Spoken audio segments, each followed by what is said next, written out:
Welcome back, Guardians, to another Destiny video. In today's Destiny video, we're looking at weekly reset and what to expect this week on Destiny. If you enjoy this type of content, hit the like button, subscribe if you're new around here for daily Age of Triumph content and future Destiny 2 tips, tricks, news and videos. So I wanted to do a much more edited, in-depth look at all this kind of stuff, but all of my footage corrupted. That's why this video is a little bit late, but I do want to bring you weekly reset stuff, including the vendors, which is you're going to see today. But let's get into this kind of stuff. Zone Control is your Crucible weekly playlist. We get Treasures of Ages and Legendary Marks plus 10. Story playlist has Heroic, Solar Burn and Catapult, and you get 100 legendary marks in total from 5 different bonuses on the week. We have Siva Crisis Heroic with Heroic, Solar Burn, Brawler and Chaff or Chafe. I'm sure one of you guys will let me know in the comment section how to pronounce that. And you get 1 Treasure of Ages and you get 10 legendary marks 3 separate times. We have Weekly Nightfall Strike with Epic, Arcburn, Specialist, Juggler and Ironclad, and you get unknown rewards and skeleton keys. And this week's Nightfall is the Nexus Mind. I'm actually pretty excited for that, looking forward to it. We have Challenge of the Elders with all the usual stuff, and obviously the weekly featured raid is Vault of Glass with the Templar Challenge and the Atheon Challenge. From what I understand, the Templar Challenge is just to not let him teleport, and I haven't heard anything of the Atheon Challenge yet. I will be playing Vault of Glass later on my live stream, so if you want to come and check that out, I will link my live stream down below, and also I will tweet out and upload a video when I am live. Let's get into the vendors though. So firstly, let's go and have a look at the Crucible vendors. Over here at Shax, he has 2 weekly Crucible playlist bounties. And that is the Clash type, which is 7 wins, 50 primary kills, 25 assisted kills, and 25 ability kills. And he also has Rift, which is 7 completions of matches, 50 primary kills, 25 assisted kills, and kill a runner. We're going to go and have a look at the Crucible Quartermaster for weapons now, and we have 5 bounties. We have 50 kills with pulse rifles, we have 50 kills with scout rifles, we have 25 with fusion rifles, and 25 with sidearms, and 15 heavy kills. Each one of these will net you a legendary weapon and 250 Crucible reputation. Now, out of all the weapons in the Crucible Quartermaster, they all suck. Or at least they have average perks, so nothing great except for 1 weapon in my opinion. But I'm just going to highlight through these so you can see them. I guess the party favor is not too bad of a role, to be honest. Scout rifle is okay for PvE maybe, you know, with Firefly.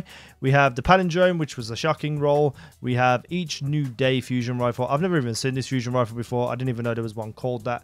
44 curtain call. We have the heavies over here. And then we have the sniper rifle. And in my opinion, the only one worth buying is Anton's Rule. And this has Zen Moment, Feeding Frenzy to choose from, Fitted Stock, high caliber rounds to choose from, and Hot Swap. This is a very good stability and accuracy based sidearm. So if you need to pull out a weapon really quickly and down an enemy, this isn't a bad choice, but not a great one either. Let's go and have a look at the other vendors. So at New Monarchy, it is much of the same in terms of average rolls and nothing particularly that great. But if you're dying to spend your legendary marks this week because you get so much replenished now, I would take a sneaky look at the Assembly 2 Auto Rifle. It's a high rate of fire, low impact, much like the Doctrine of Passing. And it has the 2 most perfect perks, so that Counterbalance and Perfect Balance. This is going to help your stability and recoil control patterns. We have high caliber rounds or hipfire to choose from, and Crowd Control is the other separate perk. Now, it's a okay weapon, nothing particularly amazing. My one is a little bit of a better roll. I cannot remember off the top of my head what it is, but everything else for New Monarchy is average at best. Wouldn't waste any of your legendary marks unless you feel like something is really good. So if you do find any sneaky god roll weapons that you feel I should try out, let me know in the comment section below which weapons they are, and I'll take a look at them. Next up at the Vanguard Quartermaster, nothing here is actually really just not worth buying. Everything here is very average. Perks are useless. The Parthian Shot, I guess, has a decent couple of perks, but you know, these really let them down. Small bore, and lightweight just kind of lets down everything else. Glass half full is great. I guess secret round is okay. Partial refund is okay. But nothing here is really worth spending your money on. The Angel's Advocate could be okay for PvE. We have the Halliday hand cannon, but without rifled barrel, hand cannons are pretty much useless. Rangefinder does pose a decent replacement for that perk, but nothing really that great. We have the X Asterisk Fusion Rifle, Teacup Tempest. We have the Occam's Razor, Seventh Sense, Bone Crusher, and Disassembly Required. All average perks. Let's go over to Dead Orbit and have a look at the weapons here. And again, very, very lackluster weapons and perks, but one of them I would give a shot at. We have the Unto Dust 00. You know, rocket launchers are fine. You could buy this if you wish to, but you know, there's going to be better rocket launchers out there and heavies that you're going to use anyway. Sniper sucks. We have Last Ditch, which is okay, I guess. I'm just trying to grasp at straws here because everything just really sucks. Absolutely sucks. I would take a look at the Extremophile auto rifle though, with auto rifles getting a buff.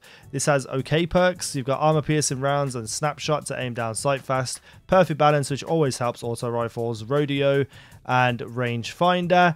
But again, very, very average perks. Let's go and take a look at the last vendor, Future War Cult. So guys, if you want to see a more edited version of this next week, let me know in the comments down below.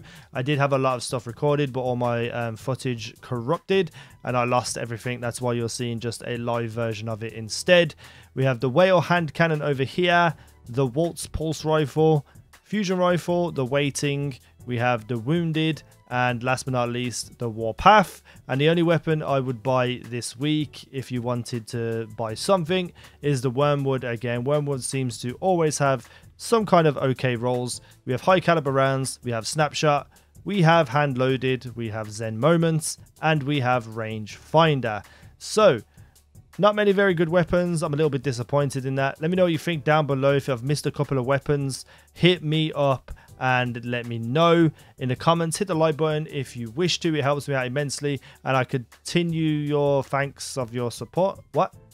And I thank you for your continued support. Thank you for watching. I've been Easy Now, and you guys have been awesome.